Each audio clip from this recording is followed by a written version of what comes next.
दिया हुआ है पी क्यू आर, और आपको एक लाइन दी हुई है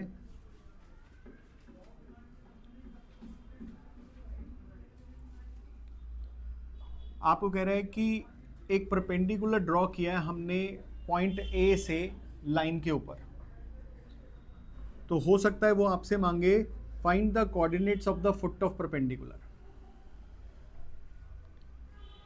वो कह सकता है find the perpendicular distance of the line from the point.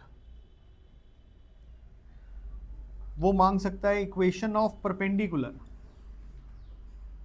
From A to the line, perpendicular distance of line from A. या वो कह सकता है find the image reflection of A. और इन चारों को निकालने के लिए हमें चाहिए सिर्फ फुट ऑफ परपेंडिकुलर। अगर फुट ऑफ परपेंडिकुलर आ गया तो आप ये चारों चीजों में से कुछ भी निकाल सकते हो। फुट ऑफ परपेंडिकुलर तो फर्स्ट है ही। तो अगर आप यहां एक परपेंडिकुलर ड्रॉ करो तो आपको बी के कोऑर्डिनेट्स चाहिए। तो सबसे पहले आप लेट करोगे कि let the coordinates of B, B जो आपकी लाइन दी हुई है आप उसको इक्वल टू लैम्डा कर दोगे, क्योंकि बी एक ऐसा पॉइंट है जो लाइन के ऊपर भी है ना। तो बी एक वो जर्नल पॉइंट आ गया on the line. A lambda plus x1, B lambda plus y1, C lambda plus z1। ये बी के कोऑर्डिनेट है जो हमें फाइंड आउट करना है। ठीक, इसके बाद आप निकालेंगे D Rs of A B. D Rs of A B कैसे निकालेंगे? बी हमारे पास है, ए हमारे पास गिवन है, तो x2 minus x1, A lambda plus x1 minus P, B lambda plus y1 minus Q, C lambda plus z1 minus are.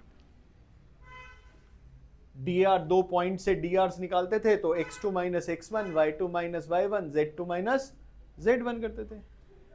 अब हम कह रहे हैं कि ये जो दो लाइंस हैं वो आपस में परपेंडिकुलर है। ए बी और ये वाली लाइन आपस में अगर ये परपेंडिकुलर हैं तो हमारे पास कंडीशन है a1 a2 plus b1 b2 plus c1 c2 is equal to a1 b1 c1 का मतलब डी आर्स ऑफ ये नीचे वाली लाइन, और a2 b2 c2 का मतलब है डी आर्स ऑफ ab। तो नीचे वाली लाइन के डी आर्स तो abc हैं, यानी a into A lambda plus x1 minus P, b into B lambda plus y1 minus Q, c into C lambda plus z1 minus R is equal to, यहां से हमें क्या मिल जाएगा? Lambda मिल जाएगा।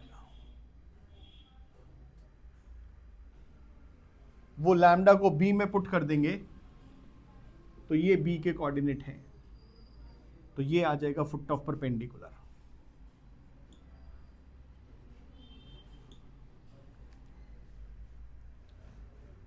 अगर वो फुट ऑफ परपेंडिकुलर के बारे में बोलता ही नहीं है, वो तो सीधा कहता है कि ये निकाल दो यार perpendicular distance of the line from A, तब भी मैं फुट ऑफ परपेंडिकुलर निकालूंगा और फिर ए और बी के बीच में डिस्टेंस फॉर्मूला लगा दूंगा।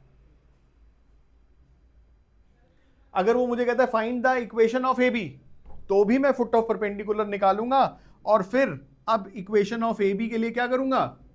2 पॉइंट फॉर्म यूज कर लूंगा। कल लिखवाइए आपको x minus x1 upon x2 minus x1, y minus y1 upon y2 minus y1, z minus z1 upon z2 minus z1। For image, ये जो इमेज है ये यहां बनी है c, ये निकालना। और वो कैसे निकलेगी कि a plus C by two will be equal to b। b जो होगा वो ऑब्जेक्ट और इमेज का मिड पॉइंट होगा, ठीक है ना। तो b हमारे पास है, इसको कुछ भी लेट कर लो। अगर आप इसको कुछ भी लेट कर देते हो से एच के और आर एस टी, तो ये क्या बन गया, अब P plus R upon 2 is equal to जो B का x आया है ना, ऐसे ही Q प्लस एस अपॉन 2, ऐसे ही R plus T upon 2। Clear?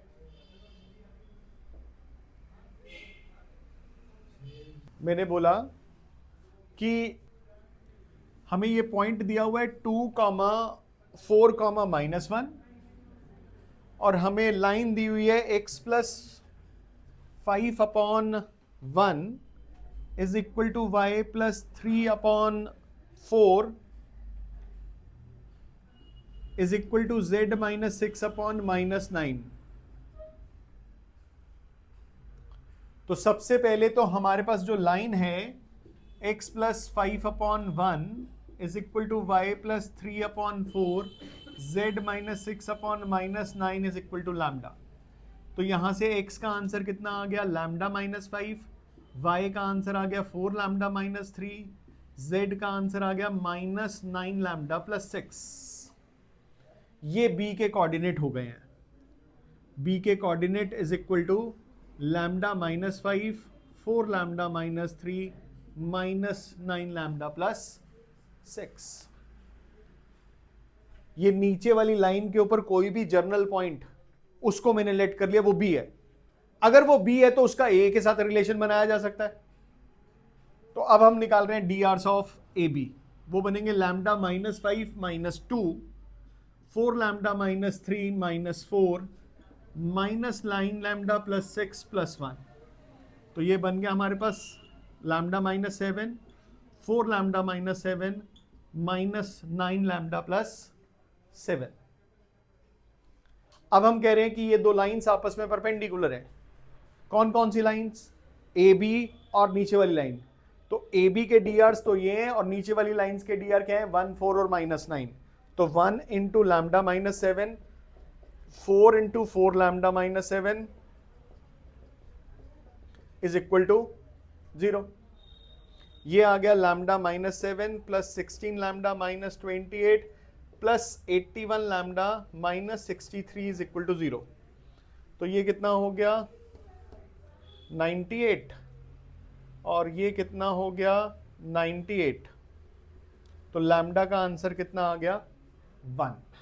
अगर लैम्डा का आंसर 1 आ गया तो लैम्डा की वैल्यू बी में पुट करेंगे तो वो बनेगा -4 प्लस 1 -3। ये हमारे कोऑर्डिनेट्स हो गए हैं बी के। तो पहला पार्ट क्लियर हो गया, ये हो गया फुट ऑफ परपेंडिकुलर। दूसरे पार्ट में अगर हमें कहता परपेंडिकुलर डिस्टेंस निकालो तो हम ए और बी का डिस्टेंस निकाल देते, under root x2 minus x1 का whole square plus y2 minus y1 का प्लस z2 माइनस z1 का होल स्क्वायर। अगर ए बी की इक्वेशन निकालनी होती तो 2 पॉइंट फॉर्म लगा देते।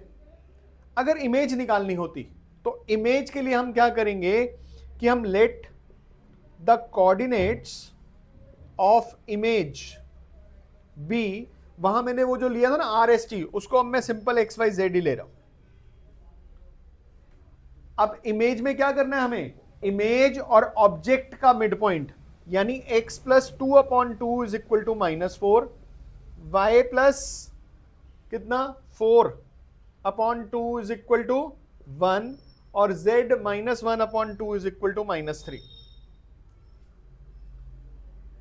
ए और सी का mid point is equal to B कर दिया तो यहां से x का आंसर कितना आ गया -10, y का आंसर कितना आ गया -2, z का आंसर आ गया -5। तो ये आंसर आ गया -10, -2, -5 is the image of A.